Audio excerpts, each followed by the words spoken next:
গাফেল সন্তান, কোনো কিছুতেই যাকে কোনো আসর করে না।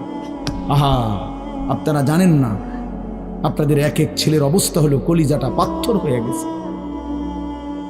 কোনো কিছুই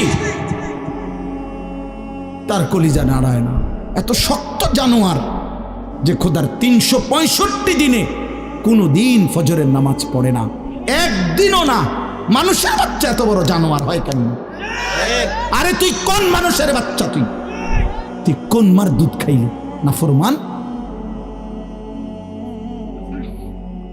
কেমনে মানুষ হইল?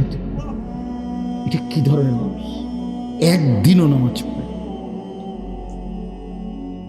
ছি ছি ছি ছি ছি, মুসলমানের বাচ্চা এত বড় জানোয়ার হয় কেমনে? কোনো দিন নামাজ পড়ে না, 6 মাসে 9 মাসে কোনো দিন বলতে পারবে না নাফরমান।